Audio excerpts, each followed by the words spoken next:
చూద్దాం. ఒకసారి మీరు బాగా అర్థం చేసుకోండి. ఇప్పుడు ధర్మశాస్త్ర సంబంధమైన బలులు ఏమని చెప్తున్నాము? ప్రతి సంవత్సరము బలులు అర్పిస్తున్నాం. అయితే ఇక్కడ చూడండి, యేసుక్రీస్తు బలి ఎలాంటిదంటే ఒక్కసారే బలి అర్పణ చేసి ముగించాడు. ఇక్కడ ఏం జరుగుతుంది? ప్రతి సంవత్సరం జరుగుతుంది. ఇట్లా పట్టుకుందాం.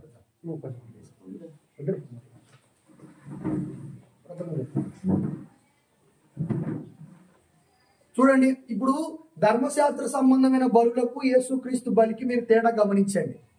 ప్రతి సంవత్సరం పాపక్షమాపణ కొరకు బలి అర్పిస్తున్నాం. ఈ బలులన్నీ ఎవరి గురించి చెప్తున్నాయంటే యేసుక్రీస్తు గురించే చెప్తున్నాయి. యేసుక్రీస్తు వచ్చేంత వరకు ఈ బలులు దిద్దుబాటు కాలం అన్నాడు కదా, ఈ బలులు. అయితే ఇదిగో చూడండి, దీనిని కొట్టివేయటానికి అంటే రెండవ దానిని స్థిరపరచడానికి మొదటి దానిని కొట్టివేస్తున్నాడు. అంటే దేవుని ఉద్దేశము, దేవుని యొక్క ప్రణాళికలో, దేవుని చిత్తములో, దేవుని దృష్టిలో ఇదిగోమా ఈ బలులు లేవు, ఈ బలి ఒక్కటే ఉంది. ఈ బలులు లేవు, ఈ బలి ఒక్కటే ఉంది. అందుకే మనము రెండిటికి మనం తేడా గమనించాలి.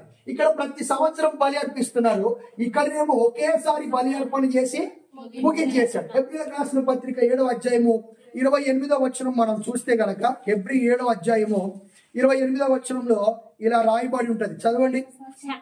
ధర్మశాస్త్రము బలహీనత గల మనుషులను, ఇదిగో వినండి, ధర్మశాస్త్రము బలహీనత కలిగిన మనుషులను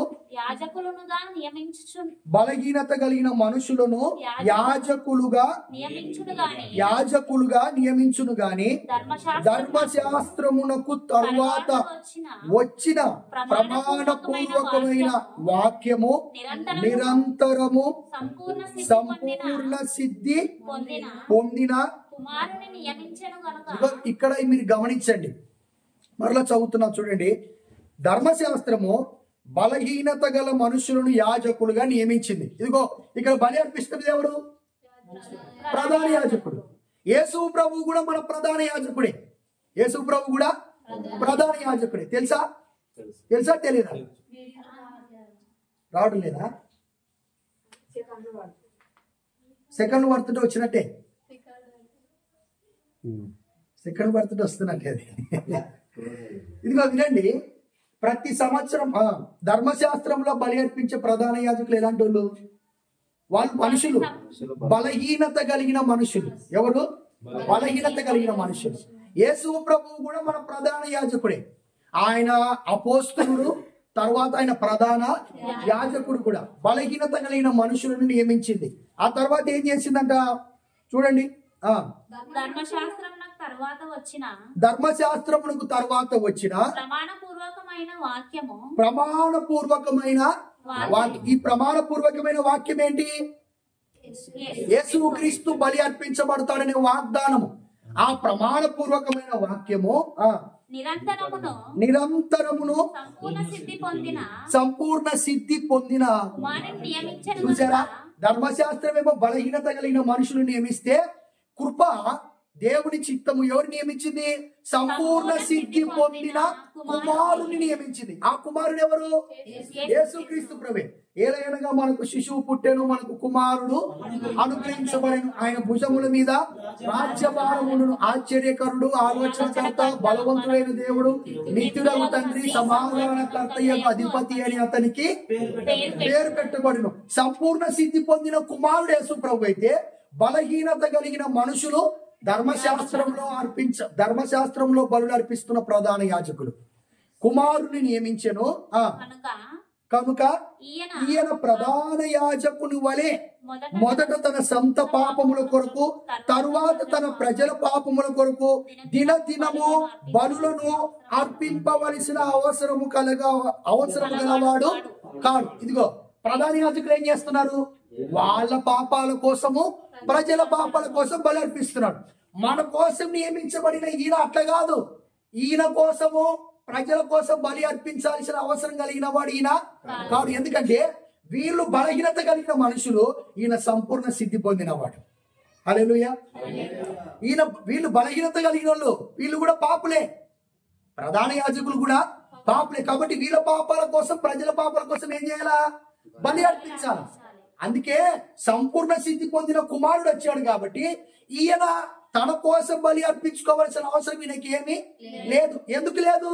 ఈయనలో పాపం లేదు కాబట్టి, ఈయన బలహీనుడు కాదు కాబట్టి, ఈయన సంపూర్ణ సిద్ధి పొందిన వాడు కాబట్టి, ఈయన పరిశుద్ధుడు పరిపూర్ణుడు కాబట్టి తన కోసం తాను బలి అర్పించుకోవాల్సిన అవసరం ఈయనకి లేదు. మన కోసమే బలి అర్పించడానికి ఈయన వచ్చాడు. అది అక్కడ చెప్తున్నటువంటి మాట. తర్వాత చదవమా. అవసరము గలవాడు కాడు, తన్ను తాను అర్పించుకున్నప్పుడు అంటే చచ్చిపోయినప్పుడు, బలి అయినప్పుడు ఒక్కసారి ఈ పని చేసి, ప్రధాన యాజకులు ఏం చేస్తున్నారు?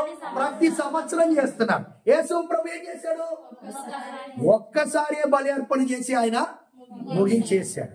ఒక్కసారి బలి అర్పణ చేసి ఆయన ముగించేశాడు. అంటే వీళ్ళు బలహీనత కలిగిన మనుషులు, ఈయన బలహీనత లేనివాడు.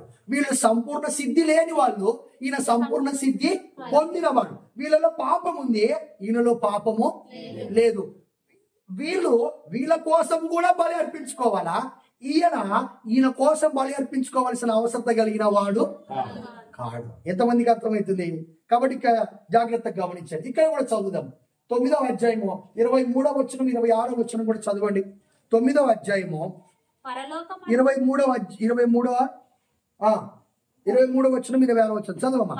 పరలోకమందు పోలిన వస్తువులను బట్టి ఇట్టి బలుల వలన శుద్ధి చేయబడవలసి ఉండను కానీ పరలోక సంబంధమైనవి వీటికంటే శ్రేష్టమైన బలుల వలన శుద్ధి చేయబడవలసి ఉండెను. 26వ వచనం చదవమ్మా.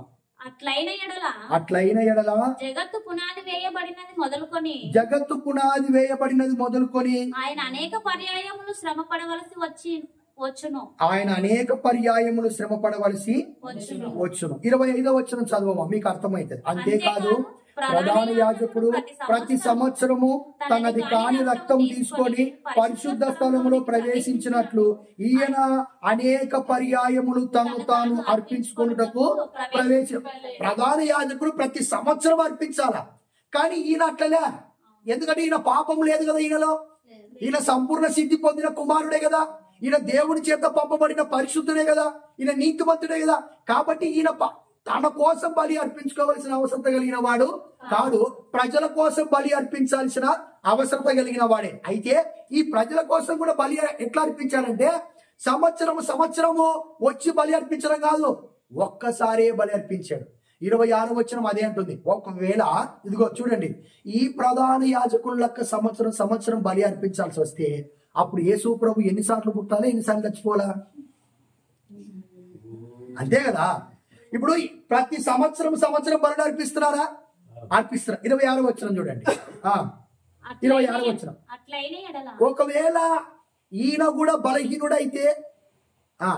బలహీనుడైతే లేదంటే ప్రజల కోసము సంవత్సరానికి ఒకసారి బలి అర్పించబడాల్సిన పరిస్థితి వస్తే అట్లయిన ఎడల జగత్తు పునాది వేయబడినది ప్రారంభము మొదలుకొని ఆయన అనేక పర్యాయములు శ్రమ పడవలసి వచ్చి ఆయన ఎన్నో సార్లు చచ్చిపోవాల్సి వస్తున్నాయి. అర్థమవుతుందా? ఆయన ఎన్నో సార్లు చచ్చిపోవాల్సి వస్తుండే. చదువమ్మా. అయితే ఆయన యుగముల సమాప్తి యందు తను తానే బలిగా అర్పించుకునటం వలన పాప నివారణ చేయుటకై ఒక్కసారి ప్రత్యక్షపరచబడెను. అందుకే యేసు క్రీస్తు బలి ఏంటంటే ఒక్కసారి చేసి ముగించేశాడు. సిలువలో ఒక్కసారి మరణించి పాపాలు మీదేసుకొని రక్తం గార్చి, అర్థమవుతుందా, ప్రజలను దోషులను నిర్దోషులుగా చేసేసాడు, పాపులను పరిశుద్ధులుగా చేసేసాడు, నీతిమంతులుగా చేసేసాడు, పరలోక సంబంధులుగా చేసేసాడు. ఇక మాటికి అవ్వాల్సిన అవసరము లేదు. ఇక్కడే సాతాను పెట్టే భ్రమను చెప్తాను, వినండి. యేసుక్రీస్తు బలి ఎన్నిసార్లు? ఒక్కసారి. నీ క్షమాపణ ఎన్నిసార్లు? ఒక్కసారే. నీకు పరిశుద్ధత రావడం ఎన్నిసార్లు? ఒక్కసారి. నీతి రావడం ఎన్నిసార్లు? ఒక్కసారి. అపవాది ఏమంటాడు తెలుసా? నువ్వు రోజు పాపాలు ఒప్పుకోవాలంటాడు. అపవాది ఏమంటాడు? రోజు పాపాలు. మళ్ళీ ఏమంటాడు? రోజు నీతిమంతులు అవ్వాలా అంటాడు. ఇప్పుడు చెప్తాను, వినండి. బలి అనేకమైన సార్లు అయితే నువ్వు కూడా అనేకమైన సార్లు నీతిమంతుని కావాలా. బలి ఒక్కసారే కదా. అంతేనా?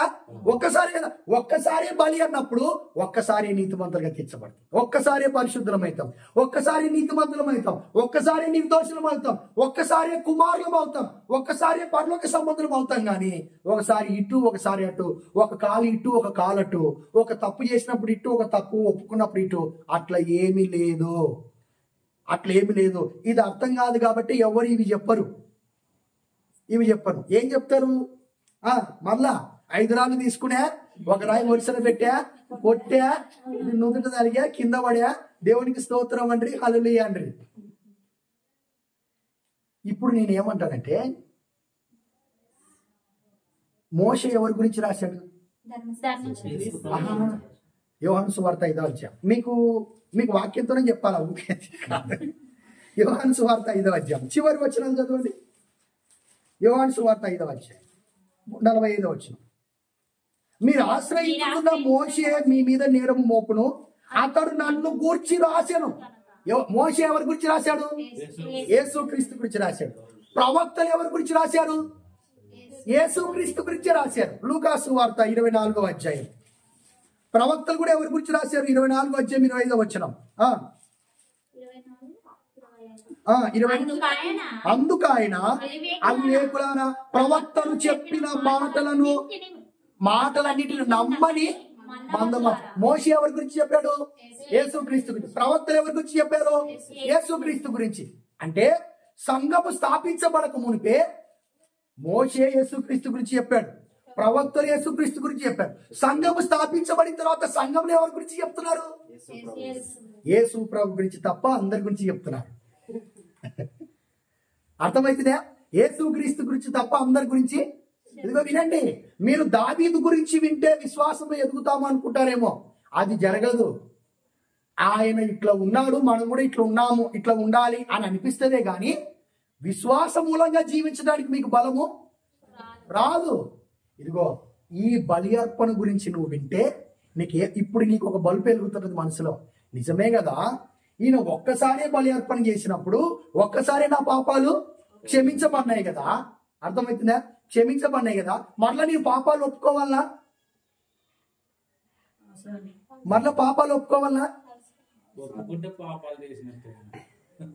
ఇది కూడా ఒక లాజికే. ఒప్పుకుంటే పాపము చేసినట్టే. ఇప్పుడు చెప్తాను, నేను అడుగుతాను, ఒక మాట చెప్తానండి. ఇప్పుడు మరలా పాపాలు ఒప్పుకోవాలని మీరు అన్నారనుకో, యేసు ప్రభువు మీ పాపాలు ఎంతవరకు క్షమించాలని మీరు నమ్ముతున్నారు? గతమా, వర్తమానం వరక, భవిష్యత్తు వరక? గతం వరకే క్షమించాడా? ఇప్పుడు ప్రస్తుతము వరకే క్షమించాడా? తర్వాత భవిష్యత్తును కూడా క్షమించాడా?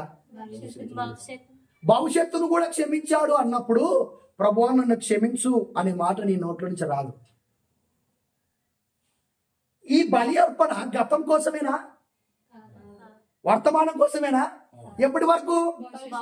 ఆయన రాకడ వరకు. అంటే నీ క్షమాపణ ఎక్కడి వరకు ఉంది? ఆయన రాకడ. నీ నీతి ఎక్కడి వరకు ఉంది? శాశ్వత. ఈ బలి శాశ్వతమైనది అంటే నీ క్షమాపణ శాశ్వతమైనది.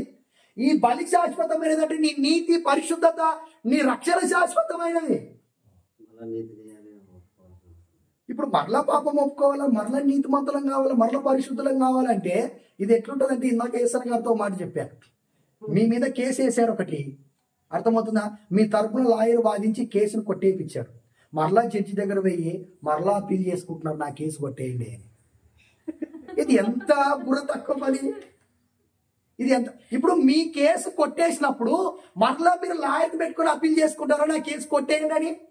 అరే బాబు, కొట్టేశాడు జడ్జి, తండ్రి అయిన దేవుడు యేసుక్రీస్తునందు నీ పాపాన్ని కొట్టేశాడు, పాపివి అని గుర్తింపు కొట్టేశాడు.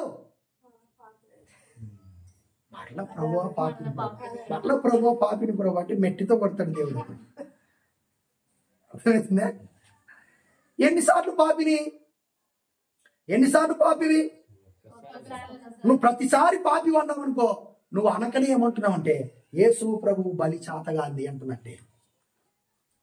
యేసు ప్రభు బలి పరిపూర్ణంగా నన్ను క్షమించలేకపోయింది, నా పాపాన్ని తీసేయలేకపోయింది, నా భవిష్యత్తును కూడా క్షమించలేకపోయింది అని నువ్వు అన్నట్టే. అంత చేతగాంది యేసు ప్రభు బలి. నీకు డైజెషన్ ప్రాబ్లం ఉండి ఇవన్నీ నమ్మలేకున్నావు కానీ, అర్థమవుతుందా? నీకు డైజెషన్ ప్రాబ్లం ఉండి ఇవన్నీ నమ్మాలి అంటే ఏందబ్బా ఈయన భవిష్యత్తు వరకు క్షమించాడని చెప్తున్నాడు, ఇవన్నీ నమ్మాలన్నా వద్దా అని నువ్వు అనుకుంటున్నావు చూస్తున్నావు మనసులో, అది డైజెషన్ ప్రాబ్లం. అంటే అరిగించుకోలేకపోతున్నావు. ఇప్పుడు అరిగించుకోలేకపోతున్నావు, అవి నువ్వు ఈ మాటలు అరిగించుకోలేకపోతున్నావు, ఈ మాటలు అరిగించుకోలేకపోతున్నావు. ఏమంటుంది వాక్యము? ఆయన ఎట్టివాడు మీరు కూడా ఈ లోకంలో అట్టివాడు. పరలోక సంబంధి ఎట్టివాడు, పరలోక సంబంధులను అట్టివాడు. మనము దేవుని నీతి అగునట్లు పాపం ఎరుగని ఆయనను మన కోసం పాపంగా చేసాను. మరి ఆయన ఎట్టివాడో మనము అట్టివారమని ఎందుకు అంటున్నాడు? నువ్వు పాపమైతే మాట్లాడాడా? మరలా రేపు భవిష్యత్తులో వీళ్ళను నేను పాపి అనబోతున్నాను అనే ఆలోచన దేవునికుంటే ఇప్పుడు నిన్ను నీతిమంతుడు అని అన్నాడు దేవుడు. ఎప్పుడు పాపేనే అంటాడు. దేవుని ఆలోచన భవిష్యత్తులోకి ఎన్నడు నిన్ను పాపి అనడు, ఎన్నడు నిన్ను దోషి అనడు, ఎన్నడు నిన్ను దుర్మార్గుడు అనడు, ఎన్నడు నువ్వు నరకానికి పోయేవాడు అని అననే అన్నాడు. అర్థమవుతుందా? ఎవరిని చూసి అన్నాడు? ఈ బలిని చూసి అన్నాడు. ఎందుకంటే ఈ బలి నీ కోసం కాబట్టి. ఎంతమందికి అర్థమవుతుంది? ఈ బలి నీ కోసం కాబట్టి ఇక ఎన్నడు ఆయన ఆ మాట అన్నాడు. కాబట్టి ఇది గుర్తు అర్థమైనది. ఒక్కసారి బలి అర్పణ జరిగింది. ఇది రెండవది చూడండి. యేసు ప్రభువు అర్పించిన బలి నిత్యమైన విమోచన కొరకు తన స్వరక్తమును ఇక్కడ చూడండి, ఇక్కడ ప్రతి సంవత్సరానికి ఒకసారి బలి అర్పిస్తున్నారు కదా. ఈ రక్తం ఎవరిది? వాళ్ళది కాదు, తమది కాని రక్తం తీసుకురండి. ఇక్కడ స్వరక్తం. చదవండి ఎబ్రియల్ రాసిన పత్రిక 9వ అధ్యాయం 11వ వచనం చదవండి. ఏప్రిల్ 9:11 చదవమ్మా. అయితే క్రీస్తు రాబోచున్న మేలుల విషయమై ప్రధాన యాజకుడిగా వచ్చి సంపాదించి హస్తకృతము కానిది అనగా కానిది ఇదిగో వింటున్నారా? ఈ సృష్టి సంబంధము కానిది ఘనమైనది పరిపూర్ణమైన గుడారం అన్నాడు. అంటే దేని గురించి మాట్లాడుతున్నారు?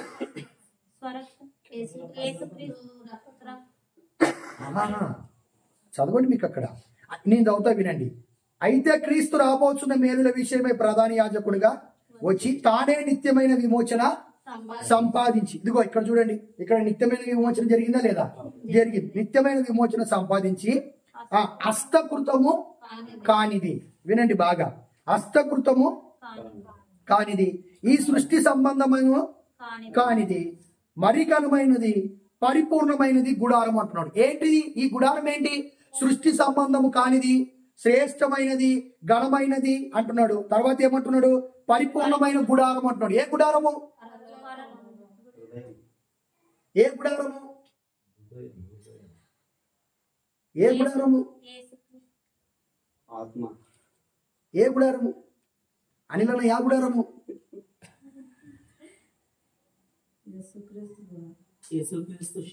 శరీరము. గుడారము అంటే శరీరము. ఆయన శరీరము హస్తకృతము కానిది, ఆయన శరీరము పరిపూర్ణము అయినది, ఆయన శరీరము చేతులతో చేయబడలేదు, ఘనమైనది, మనము చేతులతో చేయబడిన బలం. ఆయన శరీరం గురించి చెప్తున్నాడు ఇక్కడ. అర్థమవుతుందా? ఇప్పుడు ఇవి మనకు వాస్తవంగా అంటే మీరు చదివితే మీకు అర్థం కావు కాబట్టి మీరు ఇవన్నీ చదవరు. అయితే ఇక్కడ మనము అర్థం చేసుకోవాల్సిన టైం దేవుడు ఇచ్చినప్పుడు అర్థం చేసుకోవాలి ఖచ్చితంగా. ఇప్పుడు ఈ ఆయన శరీరము, ఆ వచనంలో చెప్తున్నది ఆయన శరీరము అనే అవగాహనతో చదవండి. ఇప్పుడు మీకు అర్థమవుతుంది. అనగా ఈ సృష్టి సంబంధము కానిది మరి ఘనమైనది పరిపూర్ణమైనది గుడారము ఆయన శరీరము అనే గుడారము ద్వారా. ఆయన శరీరము ఏంటి? పరిపూర్ణమైనది. ఆయన శరీరం ఈ సృష్టి సంబంధమైనది కాదు. కాబట్టి ఇప్పుడు ఆయన శరీరము ద్వారా ఇప్పుడు 12వ వచనం, మేకల యొక్కయు కోడల యొక్కయు రక్తముతో కాక తన స్వరక్తముతో ఒక్కసారి పరిశుద్ధ స్థలములో. 12వ వచనంలో స్వరక్తము అన్నాడు. రక్తం ఉండాలంటే 11వ వచనంలో ఏముండాలా? శరీరం ఉండాలా? 11వ వచనంలో శరీరము, 12వ వచనంలో స్వరక్తము. అంటే 11వ వచనంలో చెప్తున్నటువంటి గుడారము యేసు క్రీస్తు అనే శరీరము, 12వ వచనంలో ఏమంటున్నాడు? తన స్వరక్తముతో అంటున్నాడు. అదే ఇక్కడ నిత్యమైన విమోచన కొరకు తన స్వరక్తముతో ఆయన బలి అర్పించాడు. ఇక్కడనేమో ప్రధాన యాజకులు అర్పించేది తమది కాని రక్తము, కోడెల రక్తము, గొర్రెల రక్తము, మేకల రక్తము, ఎడ్ల రక్తంతో అర్పిస్తున్నారు. కానీ ఇక్కడ ఏమి, నిత్యమైన విమోచన కొరకు స్వరక్తంతో ఆయన బలి అర్పించబడ్డాడు. స్వరక్తంతో ఆయన బలి అర్పించాడు. కాబట్టి ఒకేసారి అర్పణ జరిగింది, ఒకేసారి నీతిమంతుడైనావు, ఒకేసారి క్షమించబడినావు, ఒకేసారి పరిశుద్ధుడైనావు, ఒకేసారి నిర్దోషమైనావు. ఇక ఎన్నడూ మరలా పరిశుద్ధుని కావాలి అనే స్థితి కాదు నీది. పరిశుద్ధుడైనావు, నీతిమంతుడైనావు, కుమారుడైనావు. ఇక మరలా మాటి కుమారులం అవ్వాలా? మాటి కుమారులం అవ్వాలా? లేదు. జాగ్రత్తగా గమనించండి. ఇక్కడ మూడవది చెప్తున్నాడు, ఒక్కసారి బలి అర్పించాడు, తన స్వరక్తంతో అర్పించాడు. మూడోది చూడండి, ఇక్కడ చూడండి, మనస్సాక్షికి ఎంతో ఎక్కువగా శుద్ధి చేసింది. మనస్సాక్షిని ఎంతో ఎక్కువగా 9వ అధ్యాయం 14 వచనం చదవండి. నిత్యుడకు ఆత్మ ద్వారా తనను తాను దేవునికి నిర్దోషినిగా అప్పగించుకున్న క్రీస్తు రక్తము నిర్జీవమైనటువంటి జీవము లేని క్రియలను విడిచి జీవము గల దేవుణ్ణి సేవించుటకు మీ మనస్సాక్షిని ఎంతో ఎక్కువగా.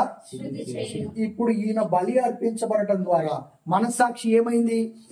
శుద్ధి చేయబడింది. శుద్ధి చేయబడింది అంటే ఏం జ్ఞాపకంకు రావు? పాపాలు జ్ఞాపకం. ఇప్పుడే జ్ఞాపకంకి వస్తున్నాయి, ఇక్కడ పాపాలు జ్ఞాపకంకి వస్తున్నాయి. అంటే శుద్ధి చేయబడని మనస్సాక్షి ధర్మశాస్త్ర సంబంధమైన బలులో ఉంది. శుద్ధి చేయబడిన మనస్సాక్షి యేసుక్రీస్తు బలిలో ఉంది. ఇక్కడ పాపాలు జ్ఞాపకంకి వస్తున్నాయి, ఇక్కడ పాపాలు జ్ఞాపకమునకు రావటం లేదు. ఇప్పుడు ఒక మాట చెప్తాను, మీ పాపాలు మీకు జ్ఞాపకంకి వస్తున్నాయి? ఇప్పుడు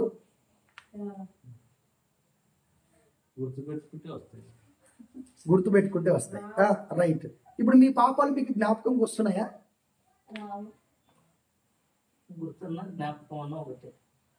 వస్తున్నాయా? వస్తున్నాయా? అంటే మీరు, అంటే నేను చెప్తాను, దీంట్లో మీకు సరైన అవగాహన లేదు కాబట్టి నేను ఇంకా పాపిని అని అనుకోవడము, లేదంటే ఒక తప్పు చేసినప్పుడు అయిపోయి నేను పాపిని అనాను అనుకోవడము, ఒక పొరపాటు చేసినప్పుడు అయిపోయి నేను పాపిని అనుకోవడము, ఇది సర్వసాధారణమే. బయట బోధలు కూడా అట్లే ఉన్నాయి, అట్లే చెప్తున్నారు. కానీ నేను ఏమంటున్నానంటే, వాక్యం ఏమంటుందంటే జాగ్రత్తగా గమనించండి. ఇప్పుడు మనస్సాక్షిని శుద్ధి చేస్తుంది వాక్యం. ఇక్కడ ధర్మశాస్త్ర సంబంధమైన బలుల్లో పాపాలు జ్ఞాపకమునకు వస్తుంది. ఇదిగో యేసుక్రీస్తే నా శాశ్వతమైన బలి అని మనం నమ్మితే, ఇదిగో ఇక్కడే మొన్న 2వ యానివర్సరీలో మనం నేర్చుకున్నాం కదా, యేసుక్రీస్తు ప్రభువే నా శాశ్వతమైన బలి అని నమ్మితే, ఇక నా పాపములన్నీ యేసుక్రీస్తు నందు భవిష్యత్తు పాపాలు కూడా క్షమించబడ్డాయి అని పరిపూర్ణంగా నమ్మినప్పుడు మన పాపాలు మనకు జ్ఞాపకమునకు రావు. మీలో ఎవరికైనా నరకానికి పోతారన్న భయం ఉందా? పోనీ నరకం ఏమైనా గుర్తుందా? ఏం లేదు. ఎందుకు ఈ భయం? నరక భయం ఎందుకు పోయింది? నేను నీతిమంతుడను నీతిమంతురాలు అనేది మీకు స్ట్రాంగ్ గా విలువైంది. ఇప్పుడు అది నమ్మినట్టే ఇది కూడా నమ్మాలా. ఆయన నా భవిష్యత్తు పాపాలు కూడా ఆయన క్షమించేశాడు. ఇక్కడే చిన్న లిట్కు వస్తుంది. అంటే భవిష్యత్తు పాపాలు కూడా క్షమించేశాడంటే ఇప్పుడు పాపం చేయొచ్చా? వెంటనే క్వశ్చన్ ఇదే వస్తుంది, ఇప్పుడు పాపము చేయొచ్చా అనే ప్రశ్న వస్తుంది. ఇప్పుడు నేను అదే అంటున్నాను, భవిష్యత్తు పాపాలు కూడా క్షమించింది దేవుడు. ఇక పో, ఆ బస్ స్టాండ్ కాడికి, లాడ్జీల కాడికి, అక్కడ పో, ఇక్కడ పో, పాపం చేయపో అని అంటాడా దేవుడు? అనడు. తిట్టు, ఏం తింటావో తిట్టు, నీకు పర్మిషన్ ఇచ్చినాను అంటాడా? పన్ను, కుయిక్తు పన్ను, అన్ని పన్ను, ఎవరు నాశనం చేయాలా, ఎవరు కొంపలు కూల్చాలా, నీకు పర్మిషన్ ఇచ్చినాను అంటాడు దేవుడు? నీ భవిష్యత్తు పాపాలు కూడా క్షమించినాను అని దేవుడు ఎందుకు అంటున్నాడంటే, ఇక్కడ దేవునిలా జీవించడానికి. అర్థమవుతుందా? ఇక్కడ దేవునిలా